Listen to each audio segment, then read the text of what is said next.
ప్రేక్షక మహాశయులకు విజ్ఞప్తి. సినిమా అయితే బ్లాక్ బస్టర్ ఉన్నది. సో, మన భర్త మహాశయులకు విజ్ఞప్తి సినిమా గురించి మాట్లాడుకుందాం. సినిమా అయితే నెక్స్ట్ లెవెల్ ఉంది అసలకి. అంటే రవితేజ గారి వింటేజ్ లుక్సు ప్లస్ ఏందంటే మాస్ ఆరా ప్లస్ ఏందంటే కామెడీ కూడా చాలా చాలా బాగా అనిపించింది. ఎందుకంటే ప్లస్‌లు, మైనస్‌లు పక్కన పెడితే సినిమా అయితే నెక్స్ట్ లెవెల్‌లో ఉంది. మనం ఎంటర్‌టైన్‌మెంట్ అవుతామా లేదని చెప్పేస్తే చూస్తేనే సినిమాలో చాలా చాలా మంచిగా అనిపించింది. ఎందుకంటే రీసెంట్ టైమ్స్‌లో కూడా చాలా చాలా సినిమాలు వచ్చినా కూడా అంత ఎంటర్‌టైన్‌మెంట్ చేయలేదు. 'మాజాతరు' కూడా.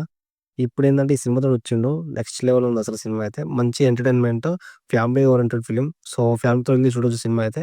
మంచిగా అనిపించింది. Full of fun. Fun block buster cinema అయితే. సినిమా చూసాక చాలా ఎక్సైట్‌మెంట్ అయిపోయా. ఎందుకంటే మంచిగా నవ్వుకోవడానికి మంచి సరదా సినిమా. అంటే ఎలా చూసినా కూడా సినిమాలో మైనస్‌లు లేవు. మైనస్‌లు అంటే ఏముంటది రొటీన్ స్టోరీ అయినా కూడా చాలా విధంగా, చాలా కొత్త విధంగా తీశారసలు సినిమానైతే. మీరు ఎవరైతే చూడని వాళ్ళుంటే చూడండి. ప్రతి సినిమా చూడండి, ఆదరించండి.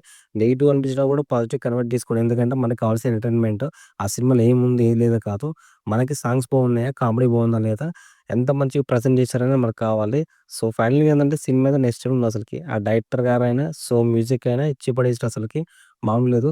ఉన్న హీరోస్ అయితే చాలా సపోర్ట్ చేసిర్రు. చాలా బాగా యాక్ట్ చేశారు కూడా. సాంగ్స్ అయితే కొత్తగా ఉన్నాయి. ప్లస్ ఏందంటే మనకు తెలిసిందే కదా!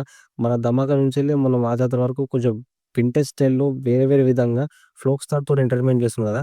ఈ సినిమాలో కూడా ఇలాంటి సాంగ్స్ చాలా చాలా బావుంటాయి. మీరు ఇంటూనే ఉన్నారు కదా! సో, 'భర్త మహాశయుల విజ్ఞప్తి' సినిమా అయితే బ్లాక్ బస్టర్ అనిపించింది. ఈ సంక్రాంతికి అయితే రిలీజ్ అవుతున్న 4 సినిమాలు 4 సినిమాలు బ్లాక్ బస్టర్ అయినాయి. సో, హ్యాపీ అనిపించింది మనకైతే. ఎందుకంటే అందరు హీరోలు హిట్ కొట్టినందుకు చాలా చాలా హ్యాపీ అనిపించింది.